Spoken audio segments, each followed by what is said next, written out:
Welcome to the gold standard, Making Millions with Malia, the place to be for conscious CEOs and light leaders who know that they have an enormous mission that requires millions to fuel it. I am your host, Jennifer Longmore, Clear Channel for Mother Malia, along with being a long-standing 8-figure CEO, investor, and board advisor who is committed to creating as many conscious millionaires as I can in this lifetime, and to debunk the broke healer paradigm that tells you it is not benevolent to make millions doing spirit-led work. We are in the midst of individual and collective ascension, and as we ascend, so must the way that we do business and money as light leaders. That is what this show is all about. So tune in now and find out why we are ranked in the top 5% of global podcasts and why savvy CEOs just like you binge our show each week and share it as a high-value resource with their communities. Now let's dive into today's Making Millions broadcast.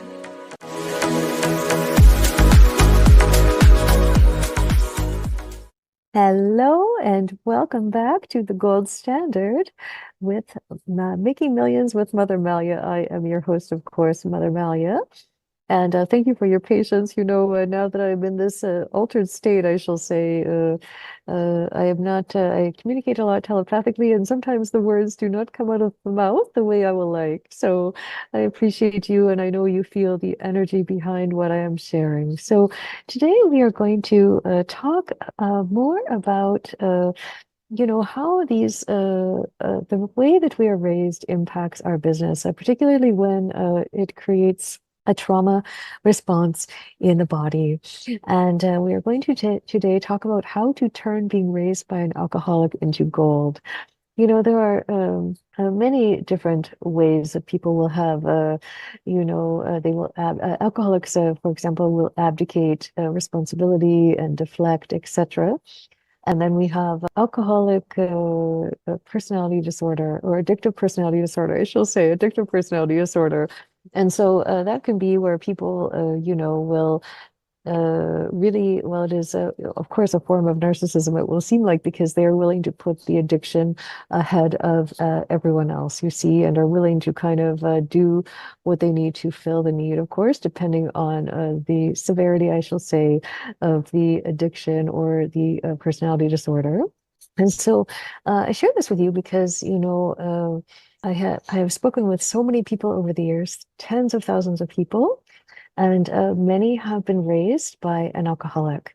And an alcoholic, really even a drug addict, will play out differently than a sex addiction, a gambling addiction, etc. So we are specifically speaking about chemical addiction, we will say.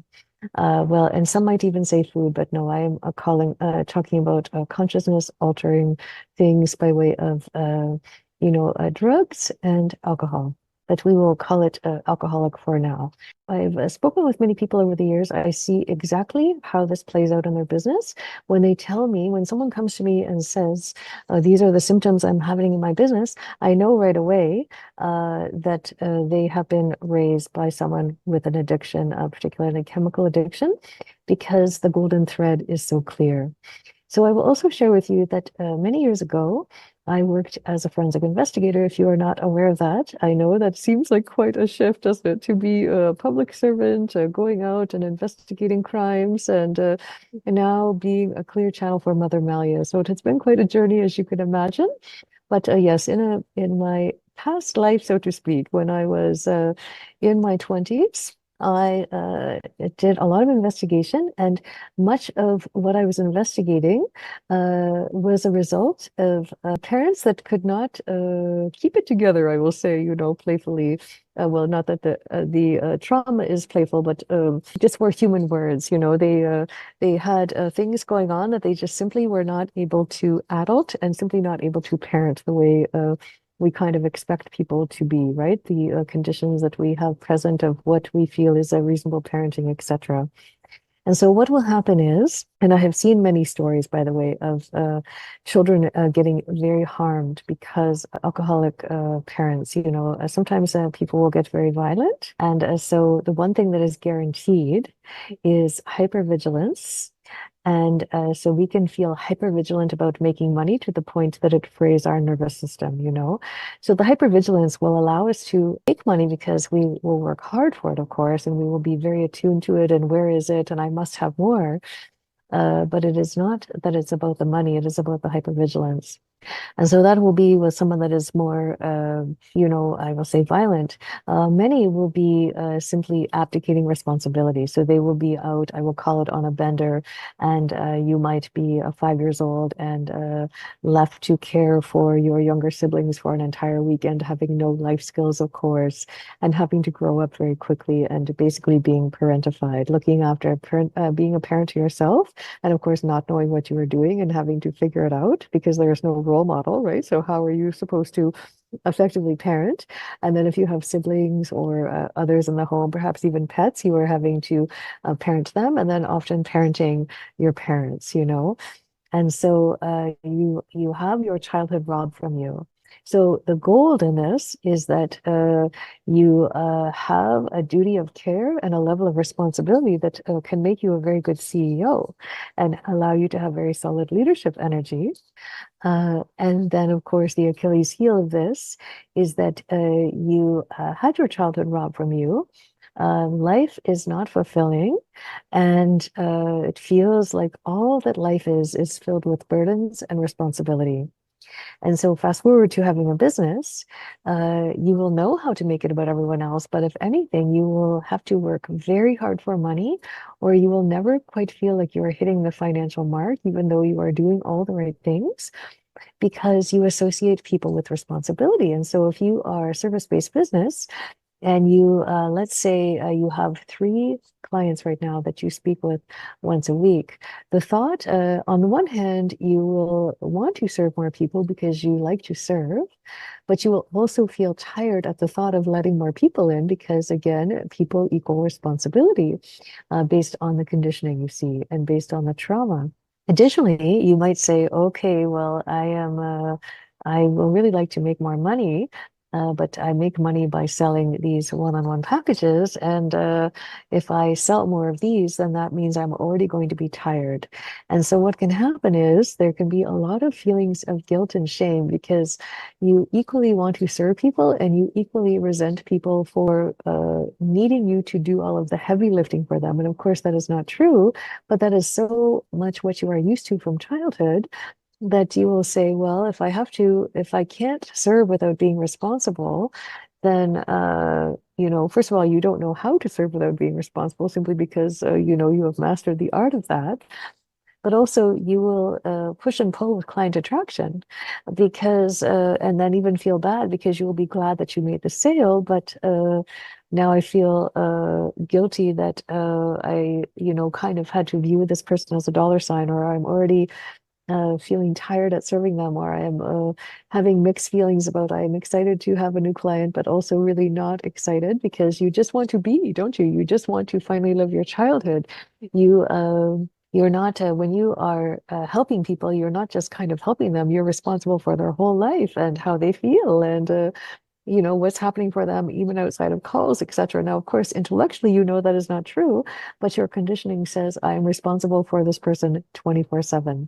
And then what will happen is you will also get annoyed with people and potentially sabotage some coaching relationships, for example, or whatever capacity you are serving in, because they will abdicate everything to you.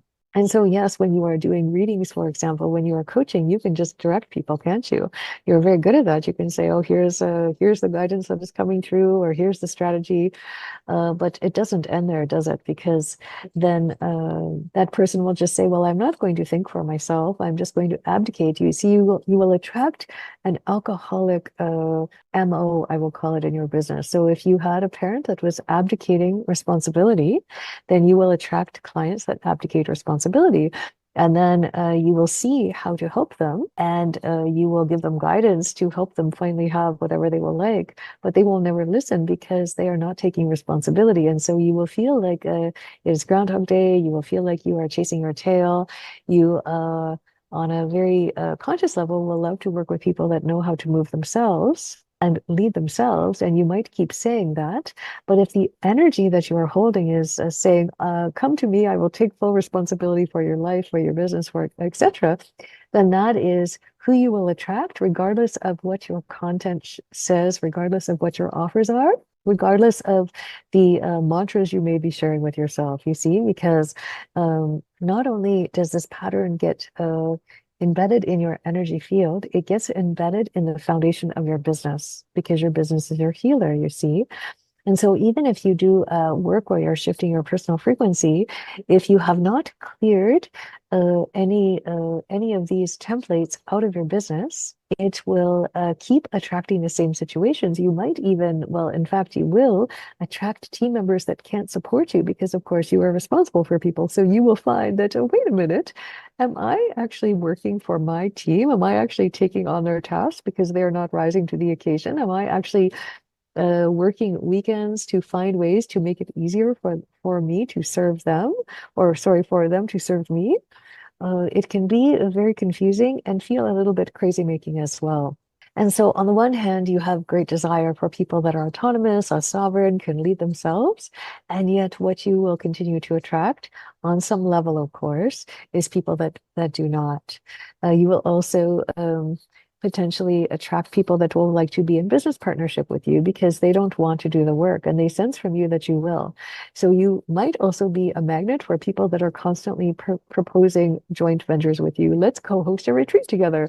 Let's co-host a program together. Let's do such and such together. Let's start a brand new business together, because they like the idea of getting paid. They like the idea and the vision of the service, but they don't want to take care of all of the stuff that simply will need to be taken care of, like marketing, like sales, etc.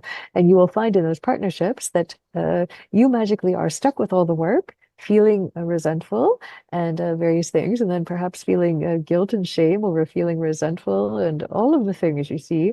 As I mentioned, on the one hand, this being raised by an addict is, well, is particularly a chemical addiction, can position you very well to get your business to a certain level, right? You can actually make gold from it. You make sales because you are a master at, taking charge, so to speak, because by necessity.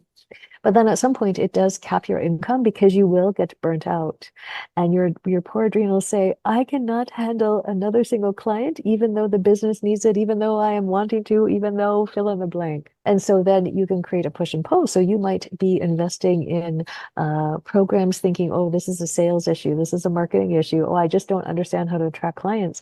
No, you actually are really a master at helping others. You until you separate over responsibility from people and really shift the programming and the patterns, you will perpetually push and pull with client attraction and continue to attract people that you actually, although lovely, prefer not to serve.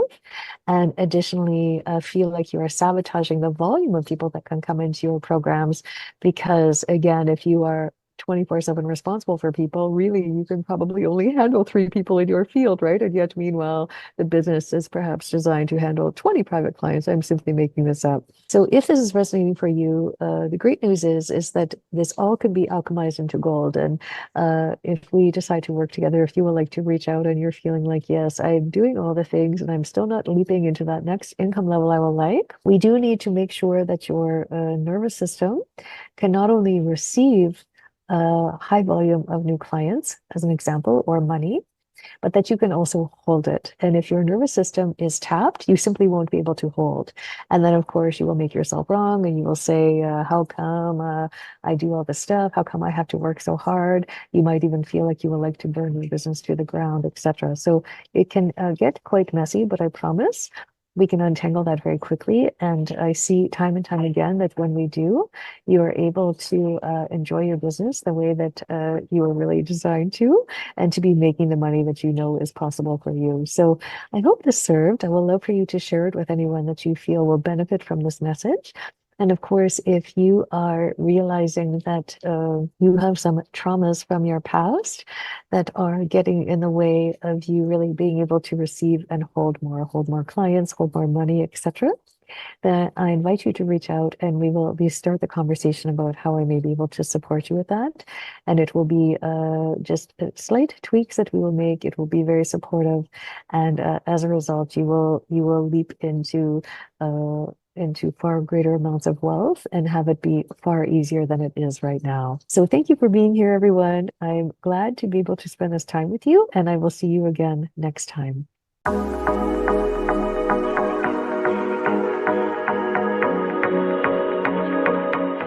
Thanks for listening.